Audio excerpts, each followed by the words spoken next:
Всем привет, на канале Александр М. Брест. Сегодня у нас видос, который должен понравиться ну просто всем. Почему? Да потому что мы сегодня собираем башиту. Что это такое? Это гибрид из двух разных болгарок. Одна из них Bosch, вторая Makita. Но перед тем, как приступить к делу, небольшая предыстория. Довольно часто клиенты приносят мне кучу инструмента и говорят: Сань, собери вот из этого что-нибудь рабочее. И, как правило, в такой куче находится много разнородного инструмента, как сегодня у нас. Ну так вот, методом проб и ошибок было выявлено несколько компоновок, которые с минимальной доработкой дают вполне себе адекватный рабочий инструмент. Как раз одну из компоновок сегодня вы увидите. Для сборки башиты надо выточить всего лишь одну маленькую детальку, а именно переходничок для подшипника. Пойду, пожалуй, распечатаю чертеж деталей. О, распечатал. Блин. Тут сначала токаря надо найти, а потом эти писульки писать.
Хорошо, но ты сейчас занят. Но ты выточить-то деталь можешь или нет?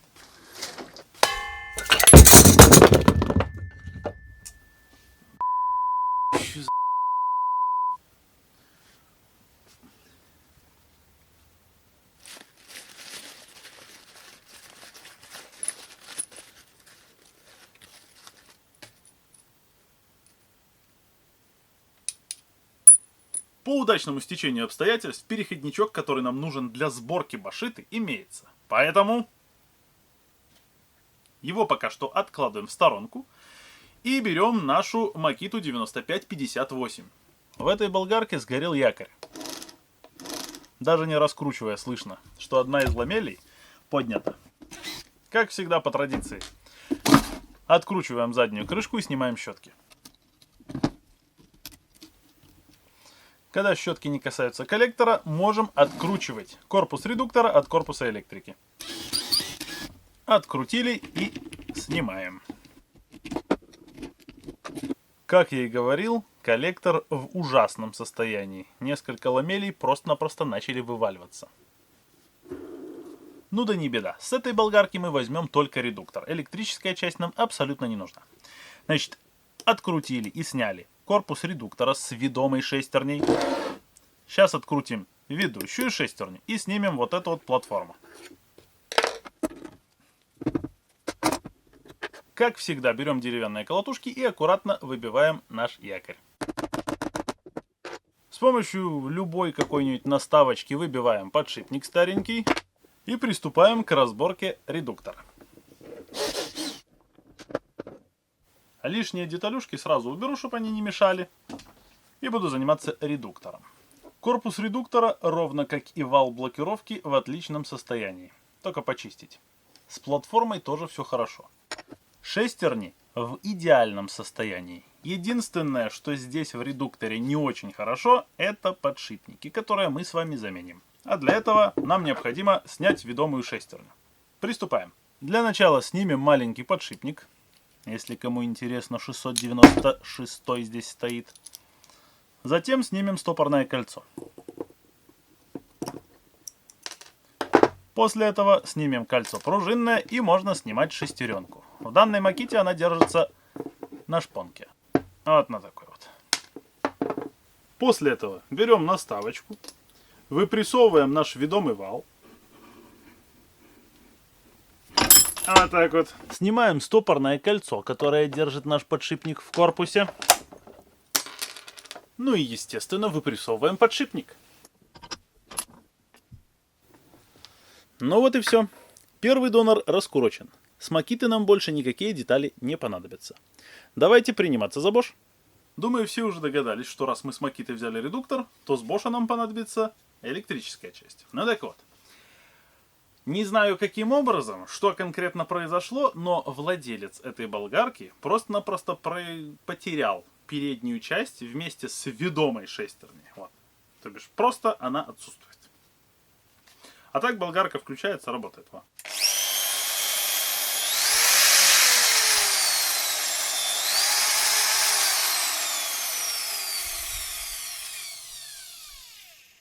Единственное, что хочу отметить, у Бошика повышенная вибрация. Скорее всего, уже подшипники не очень хорошо себя чувствуют. Но, в принципе, зачем гадать? Давайте разберем да посмотрим. Как всегда, снимаем заднюю крышку. Ну и, естественно, снимаем щеточки. Сразу заметил, что здесь одна пружинка какая-то странная, не в ту сторону загнутая. Давайте сразу снимать щеткодержатель для того, чтобы поменять вот эту пружинку. Он тут держится всего лишь на одном шурупе. Открутили шуруп, отсоединили контакт от конденсатора и от статора. После этого наш щеткодержатель легко достается. Не зря мне пружинка не понравилась. Смотрите, вот сюда и вот сюда. То есть здесь просто-напросто кусок пружинки обломан. Можно заменить пружинку, но в принципе у меня с разборки вот этих вот щеткодержателей гора, поэтому, пожалуй, поставлю новый щеткодержатель. Ладно, что-то на этот щеткодержатель сильно отвлеклись. Давайте раскручивать дальше. Открутили и снимаем. Этот корпус редуктора нам не понадобится. Достаем якорек. И сразу же с него снимаем ведущую шестерню. Держится она здесь только на гайке.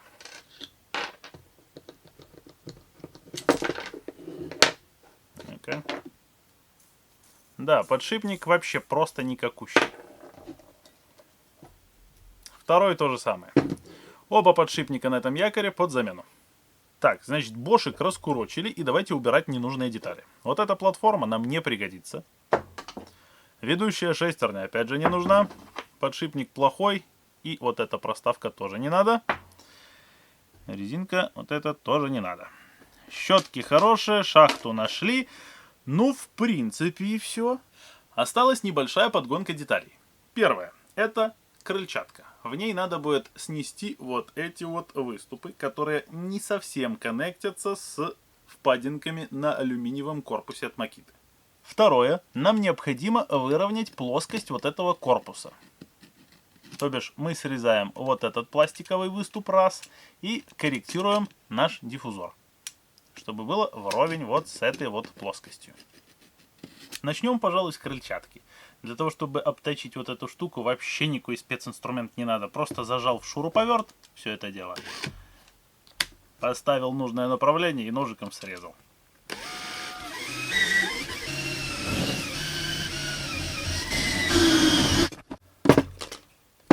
Вот примерно так.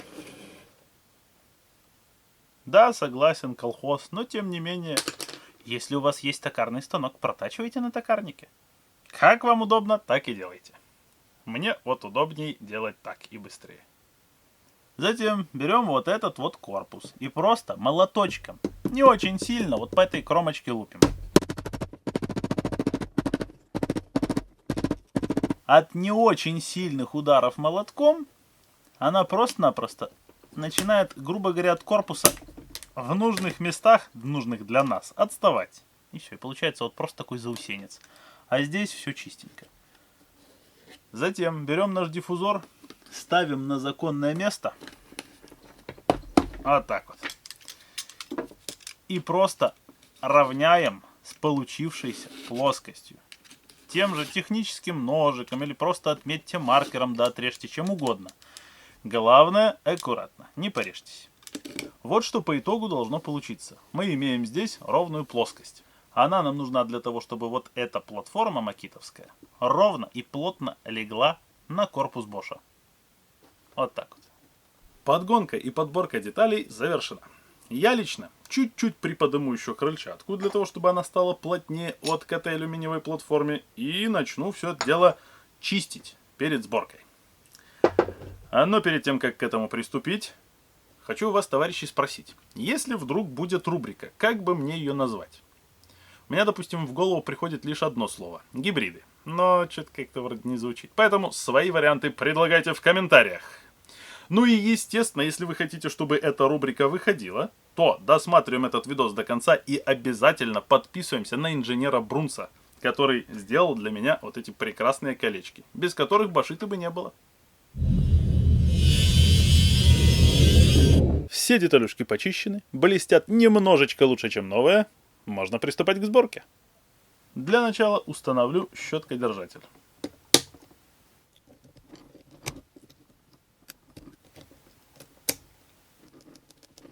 Затем соберу переднюю часть корпуса редуктора. Берем пластинку металлическую, кидаем сюда. Затем устанавливаем наш подшипник. Новый.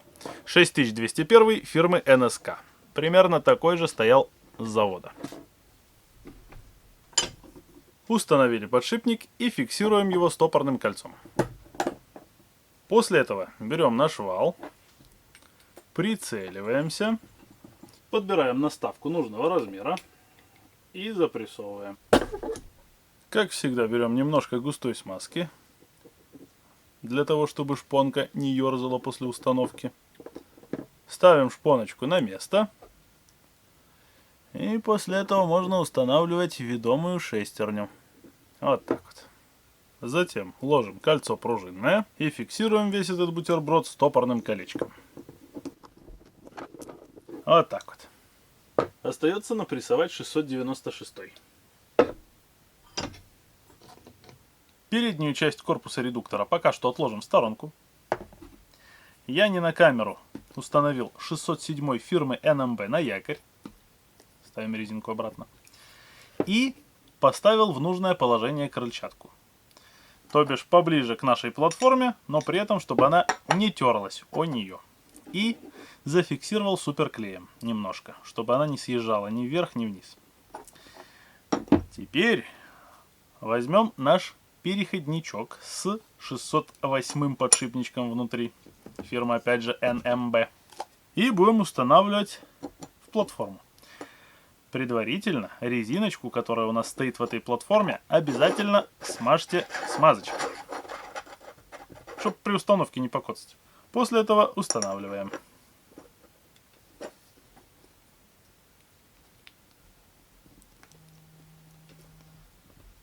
Вот так вот.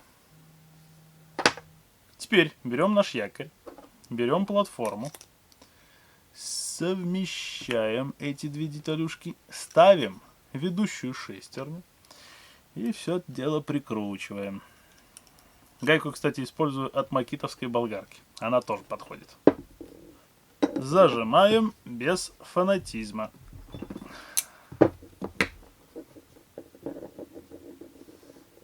Ну вот и пришло время установить наш якорь внутрь корпуса электрики. Как всегда, на резиночку, которая с кромкой, немножечко лубрикантику накладываем, дабы ничего не стало наперекос, и вставляем.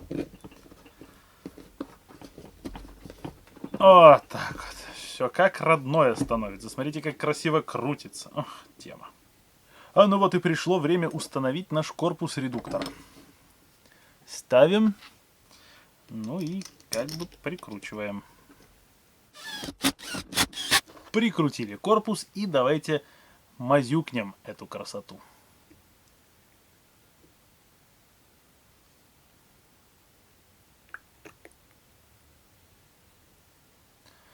Смазываем без фанатизма. Если навалить за много смазки, начнет греться редуктор. Финишная прямая. Устанавливаем верхнюю крышку редуктора. Как всегда, покручиваем завал, чтобы зуб не попал на зуб. Остается установить щеточки в заблаговременно почищенные шахты. Одна из шахт у нас даже новая. Проверяем, насколько хорошо заведены все проводочки. Ну и, естественно, накрываем задней крышечкой. После чего прикручиваем. Ну вот мы нашу башиту и собрали, поэтому давайте проверять.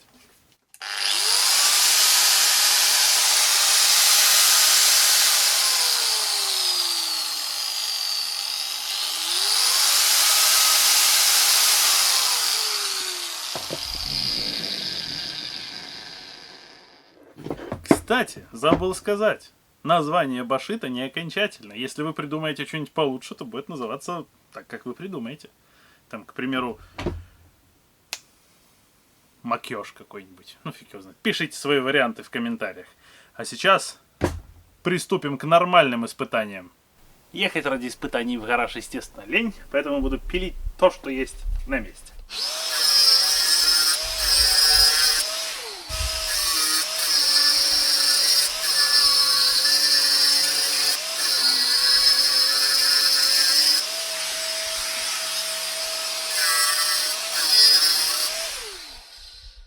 Теперь сменим диск и испытаем на пониженных оборотах.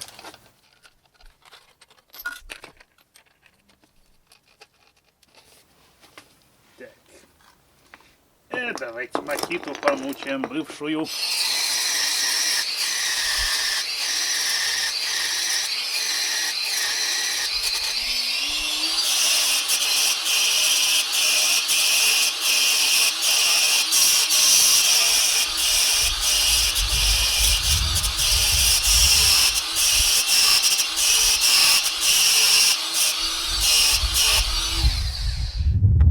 Непосредственно после испытаний могу сказать следующее. Корпус электрики, ровно как и корпус механики, особо не нагрелись. Еле-еле тепленькие. Короче, все так, как и должно быть. И мы получили в итоге вполне себе адекватную, работоспособную болгарку. В комментариях, повторюсь, можете придумывать название для этой техники. Ну а я хочу сказать отдельное спасибо инженеру Брунцу, повторюсь, за то, что он предоставил мне деталюшки нужные для того, чтобы собрать сие чудо. Ну и, конечно же, спасибо вам за просмотр. Ну а я надеюсь, что видосик вам понравился, поэтому подписывайтесь на каналы, делитесь этим видео, ну и хватит.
Ну а теперь для тех, кто досмотрел, немножко подробнее за все вот эти вот переделочки.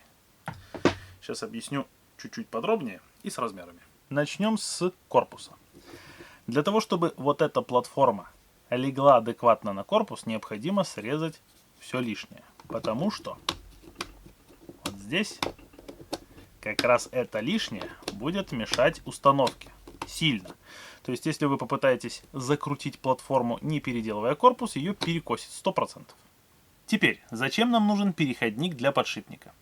Обратите внимание, бошевский и макитовский якорь.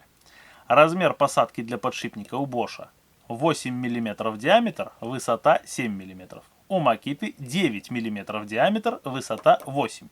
То бишь здесь под 608, здесь под 629. В платформе диаметр посадки 26 мм, высота 8 мм. Итого, для компоновки с бошевским якорем нам необходим подшипник с высотой 8 мм, внутренним диаметром 8 мм и наружным диаметром 26 мм. Вот так вот. Чтобы это все дело получить, нам необходима вот как раз такая вещь, как переходничок. Акцентирую ваше внимание на то, что подшипник с переходником в платформу можно установить по-разному. Вот так и вот так. Этот вариант неправильный. Почему?